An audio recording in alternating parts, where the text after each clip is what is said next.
Hello, good morning students. आज का हमारा टॉपिक है पास्ट परफेक्ट टेंस। जैसा कि आप जानते हैं, इसमें जो सीरीज़ चल रही है वो टेंसेस को लेकर चल रही है और टेंसेस में अपन तीनों इंडेफिनिट कर चुके हैं और कॉन्टिन्यूस कर चुके हैं, प्रेजेंट परफेक्ट भी कर चुके हैं। आज का जो हमारा टॉपिक है वो है पास्ट परफेक्ट। तो पास्ट परफेक्ट को समझने के लिए थोड़ा सा हमें पास्ट इंडेफिनिट के बारे में भी चर्चा करनी होगी। जो स्टूडेंट्स का पास्ट इंडेफिनिट मिस हो गया है वो भी देख लीजिएगा, है ना। चलिए, तो समय वेस्ट ना करते हुए हम स्टार्ट करते हैं। ऊपर हेडिंग डली हुई है पास्ट परफेक्ट टेंस, ठीक है, ठीक है सबको, ठीक है। तो पास्ट इंडेफिनिट में और पास्ट परफेक्ट में जनरली स्टूडेंट्स कंफ्यूज्ड होते हैं कि सर पास्ट इंडेफिनिट क्या होता है और पास्ट परफेक्ट क्या होता है। तो स्पेशली इसमें मैं आपको बता दूं कि पास्ट इंडेफिनिट को समझने के लिए आप इस तरह से देखिए, पास्ट इंडेफिनिट और पास्ट परफेक्ट दोनों में थोड़ी सी सिमिलैरिटी होती है ना।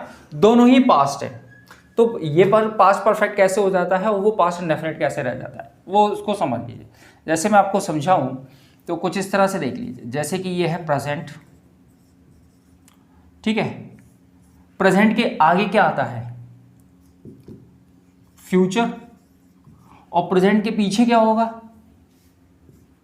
पास्ट, ठीक है। तो हमें इससे तो कोई मतलब ही नहीं है, ठीक है। आगे बात समझ में। अब यहां पर आपको मैं एक बात बता दूं, पास्ट इंडेफिनिट टेंस वो होते हैं जो पास्ट में स्टार्ट होते हैं और पास्ट में ही खत्म हो जाते हैं।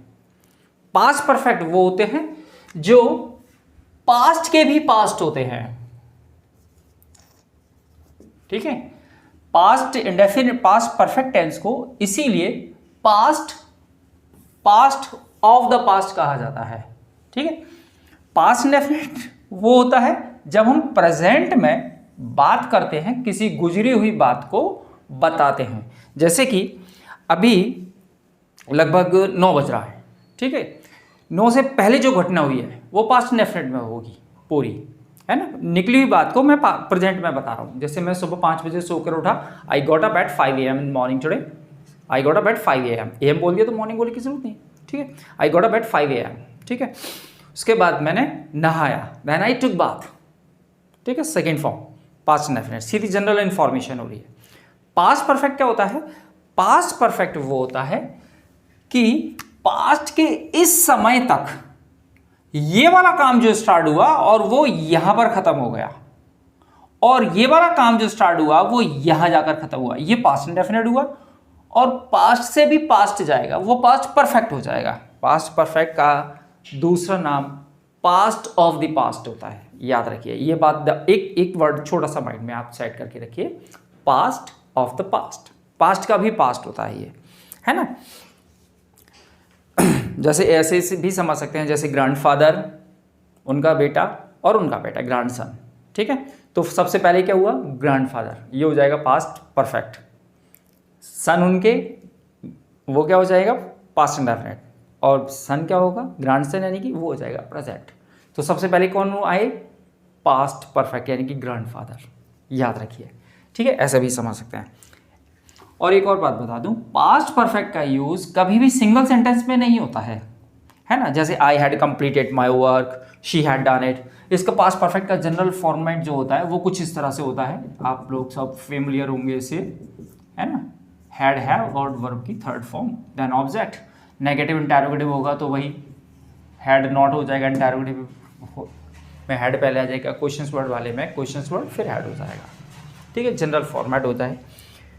इसकी जो हिंदी की पहचान है, कुछ बच्चे इससे लेकर चलते हैं तो मैं उनको भी बता देता हूँ। या था, चुका था, चुकी थी, गए थे। था वर्ड कंपलसरी है, पास्ट परफेक्ट में था वर्ड कंपलसरी है। पास्ट इंडेफिनिट में था वर्ड हार्डली किसी केसेस में आता है। पास्ट इंडेफिनिट में था वर्ड हार्डली आता है, लेकिन 1-2% केसेस में। और पास्ट परफेक्ट में हमेशा था आता है। हिंदी मीडियम वाले इस तरह से भी समझ सकते हैं, ठीक है। चलो आगे बढ़ते हैं। अब इसको अपने एग्जाम्पल से समझते हैं। जैसे मैंने कहा, मैंने उसको 2 बार डांटा, 2 बार डांटा। समझना इसको, अभी ये पास्ट परफेक्ट नहीं है। अब पहले सेंटेंस को समझो, मैंने उसको 2 बार डांटा या मैंने उसको 2 बार डांटा था, एक ही बात है, दोनों ही पास्ट इंडेफिनिट टेंस है। समझ में आ रही है ना? क्यों? क्योंकि ये क्या है, 2 बार डांटा, ये काम, ये एक्शन कब हुआ था, पास्ट में हुआ था, पास्ट में एक्शन हुआ, उसको मैं आपका बता रहा हूं, आपको अभी प्रेजेंट में बता रहा हूं, तो ये सीधा पास्ट इंडेफिनिट हुआ। ठीक है, एक और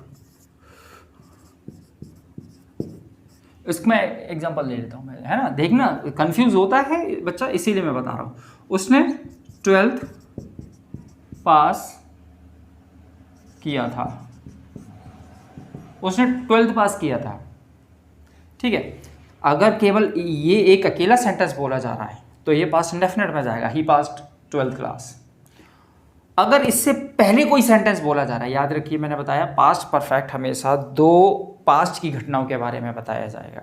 ठीक है, पास्ट के 2 सेंटेंस होंगे, कभी पास्ट का सिंगल सेंटेंस नहीं आता है। ठीक है, जैसे उसने 12th पास किया था, ठीक है, मैंने उसको 2 बार डांटा था या डांट दिया था, दोनों ही पास्ट इंडेफिनिट, पास्ट परफेक्ट के नहीं है, ये पास्ट इंडेफिनिट का एग्जांपल है। ठीक है, पास्ट की एक्शन को शो कर रहे हैं, पास्ट का एक्शन पास्ट में शुरू हुआ, पास्ट में ही खत्म हो गया था। अब पास्ट ऑफ द पास्ट वाले एग्जांपल को समझिए। ठीक है, वो कैसे होते हैं वो डबल सेंटेंसेस आएंगे। जैसे मैंने लिखा पहला, जब मैं रवि के घर पहुंचा वह कॉलेज जा चुका था, या वह कॉलेज चला गया था, वह कॉलेज जा चुका था। ठीक है, एक ही बात है, 2 सेंटेंस हैं। अब इसको सेंटेंस को ढंग से समझो, इसको 2-3 तरीके से बता रहा हूं मैं आपको, सब तरह से समझ लेना। जब मैं रवि के घर पहुंचा, इसमें था है ही नहीं, तो मैंने आपको बताया पास्ट परफेक्ट में था कंपलसरी आएगा ही, तो ये पास्ट परफेक्ट है नहीं, ये पास्ट इंडेफिनिट है। ठीक है, दूसरा, वह कॉलेज जा चुका था, इसमें था दिया हुआ है तो ये पास्ट परफेक्ट हो सकता है, वह कॉलेज जा चुका था। अब यहाँ पर देखना, ये पास्ट ऑफ द पास्ट ये कैसे हो गया, तो पास्ट का सेंटेंस ये मैं आपको अभी बता रहा हूँ। जैसे मेरा एक फ्रेंड है रवि, जब मैं रवि के घर पहुंचा वह कॉलेज जा चुका था, यानी कि जब मैं रवि के घर पहुंचा, यानी रवि के घर में कल सुबह 12 बजे पहुंचा था, रवि उस 12 बजे से पहले ही कॉलेज जा चुका था। मैं यहाँ कल 12 बजे पहुंचा रवि के घर, ये वाली घटना हो गई पास्ट इंडेफिनिट, और वह कॉलेज जा चुका था, यानी कि मान लो कल मैं 12 बजे उसके घर पहुंचा और वो 11 बजे ही कॉलेज जा चुका था, यानी कि ये घटना कब हुई, इससे पहले हो गई थी ना, तो ये पास्ट ऑफ द पास्ट, ये वाला, वह कॉलेज जा चुका था। एक और एग्जांपल से समझते हैं। मेरे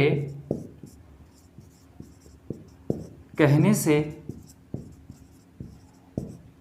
पहले ही उसने प्रोजेक्ट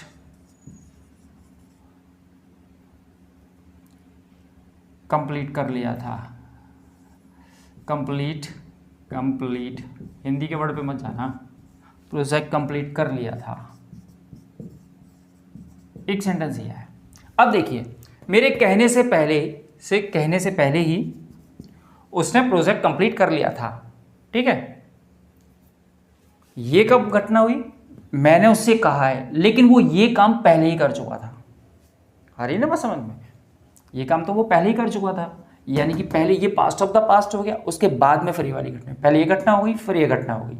ये बात मैं आपको बता रहा हूँ कि मेरा एक स्टूडेंट है, मैंने उसे प्रोजेक्ट के लिए कहा, तो मेरे कहने से पहले ही वो प्रोजेक्ट कंप्लीट कर चुका था।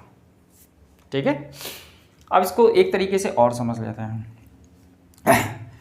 ये जो से पहले ही वाले वर्ड होते हैं ना, इनको समझ लो, बहुत सिंपल से होते हैं ये। इसमें ये वर्ड दिख रहा है आपको, से पहले ही, ये कंपलसरी है। इसमें हमेशा 2 क्लॉज आएंगी, मीन्स 2 सेंटेंसेस आएंगे। एक सेंटेंस होगा इसके पहले, से पहले ही के पहले होगा, और एक सेंटेंस इसके बाद होगा। कहां पर, ठीक है, ये देखते हैं। इससे पहले ही के पहले होगा एक सेंटेंस, और एक सेंटेंस इसके बाद में होगा। ठीक है, अब जो नोट्स हैं अब देख लेना, उसमें लिखी हुई है लाइन कि जो काम पहले खत्म होता है उसको हम बनाते हैं पास्ट परफेक्ट में, और जो काम बाद में खत्म होता है उसे बनाते हैं हम पास्ट इंडेफिनिट में। ठीक है, अब यहां पर पहले काम कौन सा खत्म हो रहा है, मैंने उससे कहा है या उसने अपना प्रोजेक्ट कंप्लीट कर लिया है, कंप्लीट कर लिया था, ये होगा। ठीक है, नहीं आ रहा समझ में, कौन सीधा सीधा देख रहा है कि मैंने उससे कहा, उससे पहले ही उसने अपना प्रोजेक्ट कंप्लीट कर लिया था, उसने प्रोजेक्ट कंप्लीट कर लिया था मेरे कहने से पहले ही, यानी कि उसने प्रोजेक्ट कंप्लीट कर लिया था। ऐसे समझ में नहीं आ रहा है तो ऐसे समझ लो, इसमें दो जो सेंटेंस होंगे तो दूसरे वाला सेंटेंस हमेशा ये वाला काम, हमेशा यही वाला काम पहले होगा और इसे बनाएंगे हम पास्ट परफेक्ट में। ठीक है, और पहले वाला जो क्लॉज होगा, पहले वाला जो वाक्य होगा वो बनेगा बाद में और वो बनेगा पास्ट इंडेफिनिट में। और सेंटेंस में ये वर्ड दिया हो ना से पहले ही, ये कनेक्टर है दोनों सेंटेंस को कनेक्ट करने वाला, उसे हम बिफोर से कनेक्ट कर देंगे। ठीक है, एक बार फिर से समझते हैं। मेरे कहने से पहले ही उसने प्रोजेक्ट कंप्लीट कर लिया था, इसमें दो क्लॉज दी हुई हैं, दो वाक्य दिए हुए हैं, तो दो वाक्य दिए हुए हैं इसमें हिंदी में ये कंपलसरी, हिंदी मीडियम वाले स्पेशली ध्यान से देख लें, से पहले ही ये वर्ड आएगा ही इसमें, इसके ठीक पहले होगा एक वाक्य और इसके ठीक बाद में होगा दूसरा वाक्य। तो जो काम, जो सेंटेंस दूसरा वाला है उसकी इंग्लिश हम पहले बनाएंगे और पास्ट परफेक्ट टेंस में बनाएंगे, और जो पहले वाला सेंटेंस है उसकी इंग्लिश हम बाद में बनाएंगे और पास्ट इंडेफिनिट में बनाएंगे, और दोनों सेंटेंस को हम बिफोर से कनेक्ट कर देंगे। इस तरह से उसने प्रोजेक्ट कंप्लीट कर लिया था, तो ये हो जाएगा he had completed project, he had completed the project before I, past indefinite means subject then second form, before I said, ठीक है, आई बात समझ में। हाँ, इसको भी देख लो। अब इसमें से पहली वर्ड नहीं दिया हुआ तो इसमें ये वर्ड दिया हुआ है कनेक्टर। मैं जब रवि के घर पहुंचा वह कॉलेज आ चुका था, तो सीधा सीधा बना हुआ है, वह कॉलेज आ चुका था। इसमें था वर्ड है नहीं है से भी समझ ले, इसमें था वर्ड नहीं है तो ये पास्ट इंडेफिनिट ही होगा। पहला से एक्शन ये हुआ है, पहला एक्शन जो होगा वो पास्ट इंडेफिनिट में होगा, उसके पहले जो एक्शन हुआ होगा, एक्शन के पहले जो दूसरा एक्शन हुआ होगा वो पास्ट परफेक्ट में होगा। व्हेन आई रीच्ड रवि के घर, रविज होम, ही हैड, वह कॉलेज जा चुका था, he had left for college, he had left for college. Is it clear? आया समझ में? नोट कर लो, अच्छे बच्चों की तरह नोट कर लो।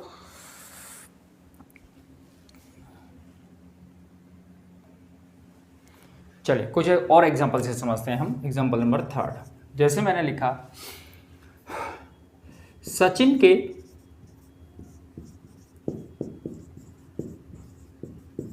खेलने से पहले ही इंडिया मैच जीत चुकी थी। ठीक है, ये वर्ड दिया हुआ है से पहले ही, अभी बताया था मैंने, ये वर्ड दिया ही होगा इसमें से पहले ही। एक सेंटेंस इसके पहले होगा, एक सेंटेंस इसके बाद में होगा। जो बाद में दिया हुआ सेंटेंस, बाद में दिया हुआ वाला सेंटेंस होगा उसकी इंग्लिश हम पहले बनाएंगे और पास्ट परफेक्ट में बनाएंगे। वो क्यों?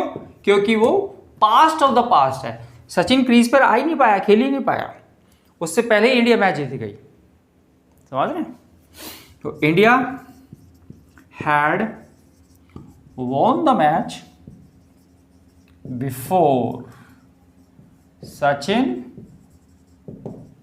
past indefinite means second form, subject के तुरंत बाद सेकंड फॉर्म आए वो past indefinite, before Sachin played. ठीक है, आगे बात समझ में। एक और बात बता दूं, कभी कभी स्पेशली जो बैंकिंग एसएससी वाले स्टूडेंट्स हैं वो भी देख लें, इसी वाले सेंटेंस को, इसी वाले को हम इस तरह भी लिख सकते हैं, और करके लिख लेना आप चाहो। इसी वाले सेंटेंस को ऐसे भी लिख सकते हैं, before Sachin played comma India had won the match, India had won the match, this sentence can be written by this way as well. तो ये ज़रूरी नहीं है कि बिफोर यहाँ पर देखो, आप ध्यान से देखो, ये कनेक्टर है, कनेक्टर के साथ पूरी क्लॉज मैंने यहाँ पे आ गई है, पूरी क्लॉज है क्या, उसमें सब्जेक्ट है और उसका प्रेडिकेट है, ठीक है। तो ये आ जाएगा और फिर उसका दूसरा वाला सेंटेंस पूरा बता देंगे। हाँ, नहीं, वो कॉमा बेटा इसलिए लगाया है, जैसे ये लो कॉमा हटा दिया मैंने, ठीक है। अब ये कॉमा हटा दिया तो ये पता कैसे चल रहा है, ये एक सेंटेंस है, दो सेंटेंस है, कैसे पता चल रहा है ये दो सेंटेंस है, नहीं पता चलेगा ना। कॉमा का यूज़ कब करते हैं, किसी चीज़ को सेपरेट करने के लिए, यानी कि ये सेंटेंस अलग है और ये सेंटेंस अलग है, सेपरेशन दिखाने के लिए हमने किया है। नहीं, ऊपर इसलिए नहीं लगाया क्योंकि सेपरेशन ये वाला वर्ड दिखा रहा था, कनेक्टर, एक सेंटेंस इसके पहले, एक सेंटेंस इसके पहले है, एक सेंटेंस इसके बाद, ये कनेक्टर लगा हुआ है। हाँ, conjunction also can be said, ठीक है, दोनों सेंटेंस को जोड़ रहा है। अब इसमें कनेक्टर पहले आ गया, अगर हम डायरेक्ट लिख देंगे तो फिर ये सेंटेंस एक ही बन जाएगा। छोटी सी बात है, आप ऐसे समझ लो, ये क्या लिखा है, रवि, है ना, और ये क्या लिखा है, शंकर। अब ये दो नाम है कि एक नाम है, एक नाम है ना, रविशंकर। अब देखना, ये लो, अब ये एक नाम है, होगा क्या, नहीं होगा ना। इसका मतलब ये हो गया कि रवि कोई एक लड़का है और शंकर कोई दूसरा लड़का है, और अगर ये कॉमा हटा देंगे अपन तो रविशंकर ये एक ही बन जाएगा, वही ये है, ठीक है। चलिए, आ गया समझ में सबको, पास्ट परफेक्ट। हाँ, एक और, चलो एक और ले लेते हैं, जैसे हाँ, एक और कभी कभी मैं बता दूं, जैसे इसका सब्जेक्ट सचिन है, इस वाले सेंटेंस का, इस वाली क्लॉज का सेंटेंस सचिन है और इसका सब्जेक्ट इंडिया है, दो सेंटेंस है ना। देखो अभी अपन ने जितने भी एग्जांपल किए हैं, तीन एग्जांपल किए हैं, तीनों में देखो सब्जेक्ट अलग अलग है, लेकिन कभी कभी ऐसा होता है सब्जेक्ट एक ही होता है तो बच्चा कन्फ्यूज हो जाता है। ये चीज़ समझ में आ गई ना, हम बिफोर से भी इसको ऐसा लिख सकते हैं। देखो आफ्टर वाला भी बता रहा हूँ, एक एक करके करते हैं ना, है ना। जैसे मैंने लिखा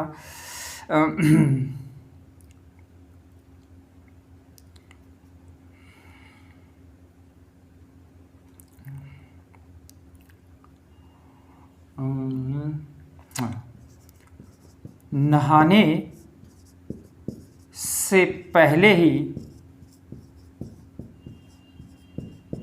उसने ब्रेकफास्ट कर लिया था, ठीक है, नहाने से पहले ही उसने ब्रेकफास्ट कर लिया था। चलो मैं यहाँ नाम लिख देता हूँ और आसान हो जाएगा। नहाने से पहले ही रवि ने ब्रेकफास्ट कर लिया था, ठीक है। मैंने अभी बताया था से पहले ही ये वर्ड दिया ही होगा, एक सेंटेंस इसके बाद में होगा और एक सेंटेंस इसके पहले होगा। अब यहाँ पे दुविधा ये हो गई कि सर ये सेंटेंस हो रहा ही नहीं, क्योंकि सेंटेंस के लिए एक सब्जेक्ट और उसका प्रेडिकेट होना चाहिए, तो ये एक ऐसा है। अब आप मुझे इसमें बता सकता है कोई इसका सब्जेक्ट क्या है, इस सेंटेंस का सब्जेक्ट रवि है, सेंटेंस का सब्जेक्ट क्या है, बताओ जिसको आ रहा हो।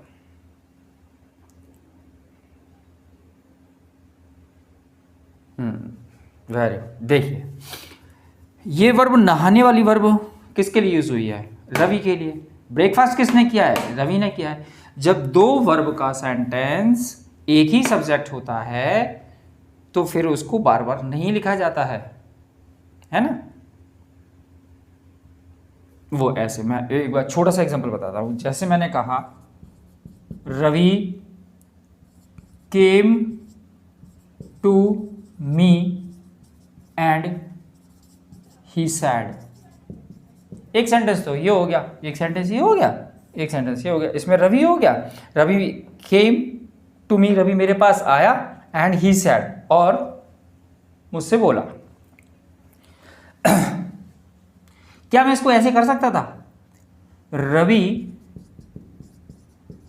केम टू मी एंड सैड। क्या जरूरी है मैं यहाँ पे इसमें ही को लिखूं, नहीं लिखूंगा, कोई ज़रूरत नहीं है। सही ये भी है, ये भी सही है। क्यों, क्योंकि ये देखिए एक वर्ब ये हो गई, एक वर्ब ये हो गई, दो वर्ब हैं, दोनों वर्ब का सब्जेक्ट एक ही है। जब सब्जेक्ट एक ही है तो फिर इसको यहाँ पर यहाँ ही लिखने की ज़रूरत ही नहीं है, ठीक है ना। अगर इस वर्ब का सब्जेक्ट कोई और होता, कोई डूअर कोई और होता, तो उस केस में हम उस सब्जेक्ट को लिखते। अभी तो दोनों वर्ब का सब्जेक्ट एक ही है, इसलिए मैंने रवि लिख लिया। तो वही चीज़ इसमें थी, रवि ने नहाने से पहले ही ब्रेकफास्ट कर लिया था। ये मतलब हुआ ना इसका, रवि ने नहाने से पहले ही ब्रेकफास्ट कर लिया था। समझ में आ गई? तो बस यही मैं बताना चाह रहा था, अगर दोनों वर्ब का सब्जेक्ट एक ही हो तो उसको लिखा नहीं जाता है। तो Ravi had his breakfast before he took bath. Ravi had his breakfast before he took bath. ये पास्ट इंडेफिनिट हो गया, सब्जेक्ट सेकंड फॉर्म। ये हेडेड वाला कॉन्सेप्ट समझ में आ गया ना सबको? इस हेडेड पर तो उस दिन बहुत चर्चा हुई थी, ठीक है ना। ये हैड है, ये वाला हेल्पिंग वर्ब वाला हैड है, और ये हैड हैव का एक्शन वर्ब वाली हैव का थर्ड फॉर्म है। ये थर्ड फॉर्म वाला हैड है भैया, और ये हेल्पिंग वर्ब है, ठीक है। तो ये नहीं सोचना सर ने गलत कर दिया है, ठीक है। रवि हैड, अब चाहो यहाँ पर आप टेकन भी कर सकते हो रवि, लेकिन आप जो वर्ड यूज़ हो रहे हैं वही वर्ड यूज़ करें तो अच्छा रहेगा, आप इन वर्ड से फेमिलियर होंगे। Ravi had his breakfast before he took bath, ठीक है। और इसको इस तरह से लिखेंगे तो कैसे हो जाएगा, बिफोर ही, फिर लेकिन बस ये नाम आएगा पहले, बस before Ravi took bath he had, क्योंकि पहले नाउन आता है फिर प्रोनाउन आता है ना। और अगर अपन ही इधर कर देंगे तो पहले प्रोनाउन हो जाएगा फिर नाउन हो जाएगा, ऐसा नहीं होता। इंट्रोड्यूस हमेशा नाउन से कराते हैं, फिर नाउन की जगह पर प्रोनाउन आते हैं, प्रोनाउन की जगह पर नाउन नहीं आता। तो पहले noun, before Ravi took bath he had taken breakfast, he had his breakfast, both can be spoken, ठीक है। चलिए नोट कर लीजिए, वो अभी बताया तो था मैंने आपको, चलो बना देता हूँ, उसमें क्या, लीजिए। पास्ट परफेक्ट का बोल रहे हो ना, हाँ हाँ, ये देखो, ये तो सिंगल सेंटेंसेस वाले हो गए, है ना। इसको हटा देते हैं हम अपन, इनका काम खत्म हो गया। आपको जो कन्फ्यूजन हो रहा है वो उसको इस तरह से नोट कर लीजिए। पहले सब्जेक्ट, देखो ऐसे कर लो, आपको पास्ट परफेक्ट, पास्ट, अच्छा ठीक है पूरा फॉर्मेट लिख देता हूँ मैं, बस subject plus had plus verb की थर्ड फॉर्म प्लस ऑब्जेक्ट, फिर आएगा बिफोर, फिर सब्जेक्ट, देन सेकंड फॉर्म, ठीक है। चाहो तो आप इसका नाम लिख लो, past perfect plus before plus past indefinite. वो इसलिए रहता है ना, कभी कभी ये सेंटेंस नेगेटिव हो जाता है तो डिड नॉट से बनता है, इसलिए मैं बता रहा था। आफ्टर का भी यहीं लिख दो, बिफोर की जगह हो जाता है आफ्टर, ठीक है। और आफ्टर के पहले वाला सेंटेंस बनेगा, ये इधर बनेगा, ये इधर बनेगा, बस सब्जेक्ट सेकंड फॉर्म यानी पास्ट इंडेफिनिट, फिर आफ्टर, ये वाला सेंटेंस इधर सब्जेक्ट हैड एंड वर्ब की थर्ड फॉर्म। हिंदी में भी लिख लेना है इसको। इसमें बिफोर के लिए क्या आ रहा था, से पहले ही, से पहले ही, और इसमें आफ्टर के लिए आएगा के बाद,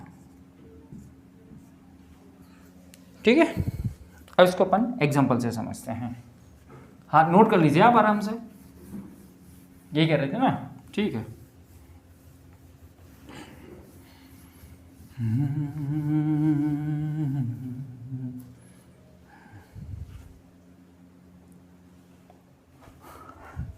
हाँ हाँ सही है।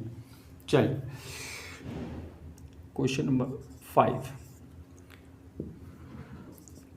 आपके जाने के बाद मोहन यहाँ आया था, यहाँ आया था। अब इसमें भी वही चीज़ है, ये भी पास्ट परफेक्ट है, बस उसमें के पहले ही वर्ड आता था, इसमें आएगा के बाद। ये वर्ड कंपलसरी है, इसमें आएगा ही। आपके जाने के बाद मोहन यहाँ आया था,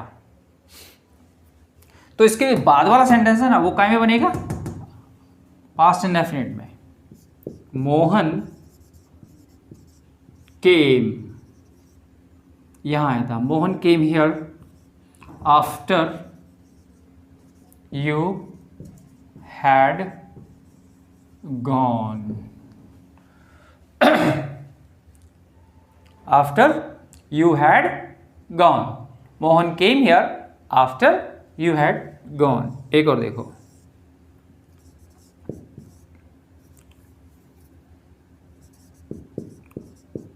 चोरों के भाग जाने के बाद पुलिस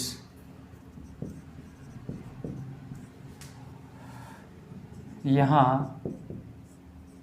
आई थी। जाने के बाद, ये वाला सेंटेंस इधर पास्ट इंडेफिनिट में, the police came here after the thieves had escaped। Run अभी भी कर सकते हैं, had escaped भी कर, escape मीन्स होता है बचकर भाग निकलना। The police came here after the thieves had escaped। ठीक है, आगे समझ में? जैसे वो बिफोर वाले को पहले लिख रहे थे, ऐसे ही हम इसको भी पहले लिख सकते हैं, आफ्टर वाले को भी हम पहले लिख सकते हैं। ये पूरे सेंटेंस को इस तरह से, after the thieves had escaped, फिर कॉमा लगाकर द पुलिस केम हियर। इसको हम ऐसे भी कर सकते हैं। ठीक है बच्चों, बात वही है, इसमें आपको टेंशन लेने की ज़रूरत नहीं है। देखिए ये तो थे हिंदी में, because some students are sitting from Hindi medium as well, that's why I am explaining all these things in Hindi. And I know some of the students are from college and they have completed their MBA, MCA, MTech, so it doesn't matter. I'm going to point of view as well, and now I'm going to start in English and you have to translate them automatically. Yourself you have to do. I'm going to give you a little bit questions, 2-3 questions, a few questions I'm going to give you and you have to solve them yourself. Is it clear? Okay. चलिए मैं एक sentence दे रहा हूँ आपको, दोनों you have to connect both the sentences. The first sentence is she felt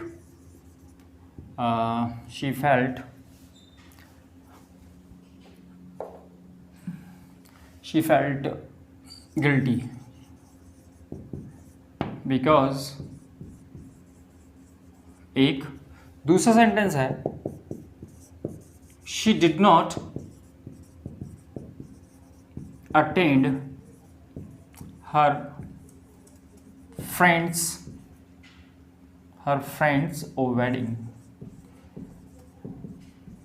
इसको past perfect में दो क्लॉज है ना, कनेक्ट करके दिखाओ उसको सभी लोग जल्दी। And be honest with yourself, you don't need to copy each other.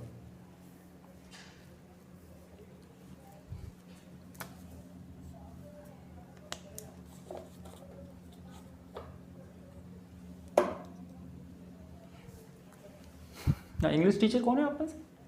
You. She felt guilty because, second है, she did not attend her friend's wedding।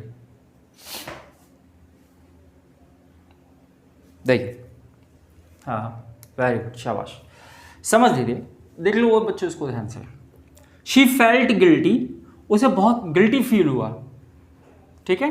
She did not attend her friend's wedding, उसने अपनी friends की wedding यानी marriage, अपनी friend की marriage attend नहीं की, इसलिए उसको बहुत, बिकॉज लगा हुआ है ना, इसलिए उसको यानी कि उसको गिल्टी फील हुआ क्योंकि उसने अपनी फ्रेंड की मैरिज अटेंड नहीं की।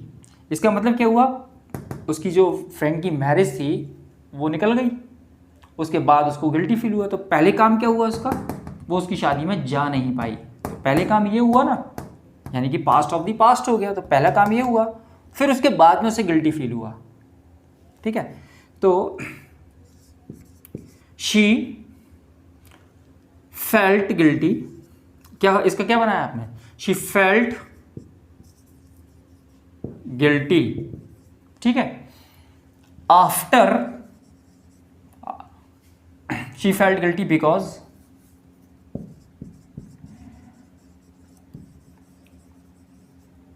After she had not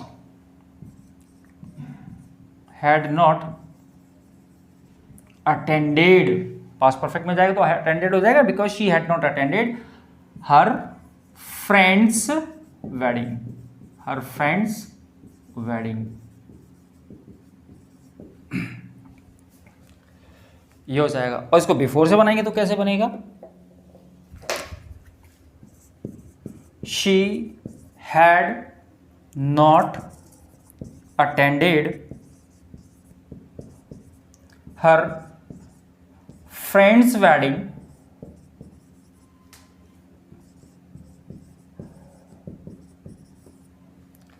she had not attended her friend's wedding because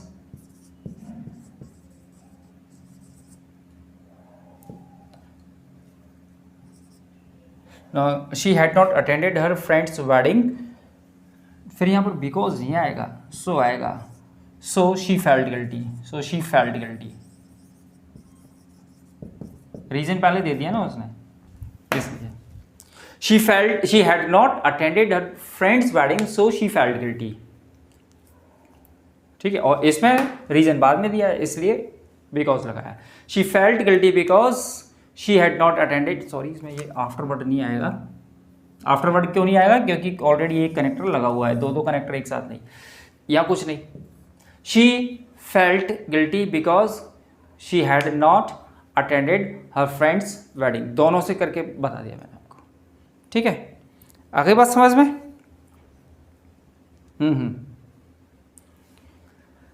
ये तो हो गया कनेक्शन करने के लिए। अब those students for those students who are preparing banking SSC NDA examinations, in these examinations this type question is not asked by this way. You are given questions and you have to find out the error. For example, 6-7 question number 7 यहाँ देखिए, question देख लीजिए आप, मैं बता रहा हूँ, यार काम नहीं कर रहा। जैसे देख लीजिए, द जर्नलिस्ट एरर फाइंडिंग में क्वेश्चन आएगा ये, तो इस तरह से आएगा, the journalist had seen all the facts before the news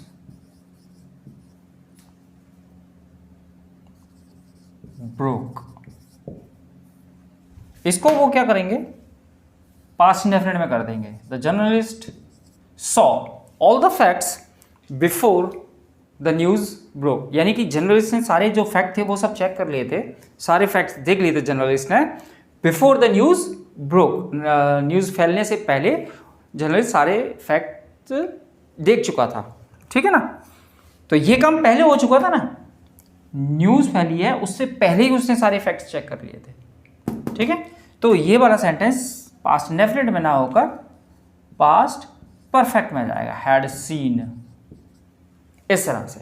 तो एरर फाइंडिंग में क्वेश्चन आता है ये, तो इस तरह से आता है।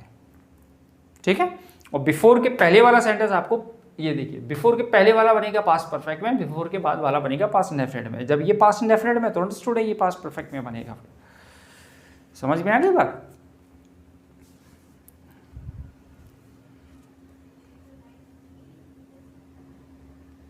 हाँ बिल्कुल, इसको भी लिख सकते हैं ना आप वैसे, ये बिफोर, हाँ बिल्कुल, before the news broke the journalist had seen all the facts.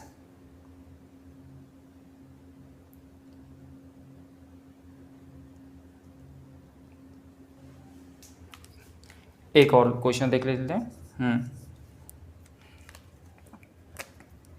They had, sorry इसको ऐसे लो, दे रीच्ड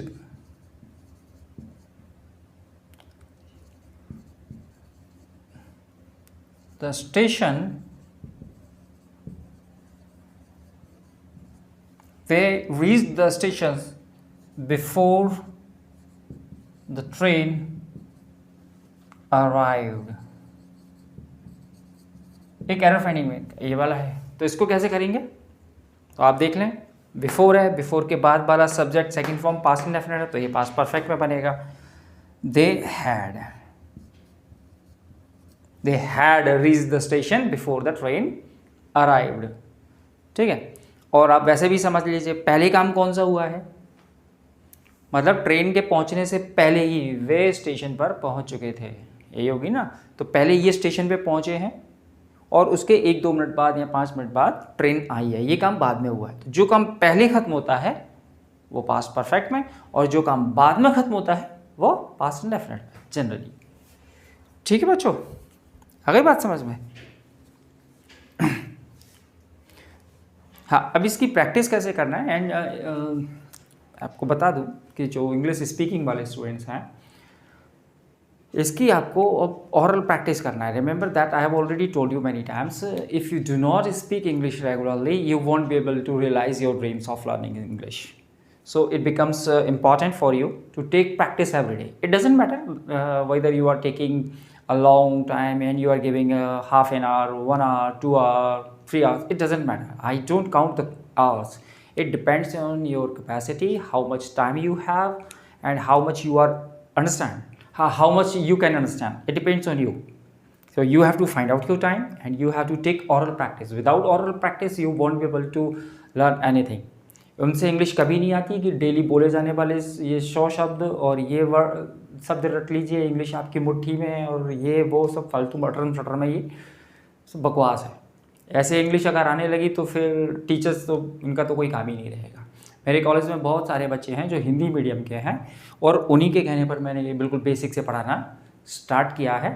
तो मैं आपको यही बताना चाहता हूँ कि हिंदी मीडियम के बच्चे इंग्लिश सीख सकते हैं और बहुत अच्छी सीख सकते हैं।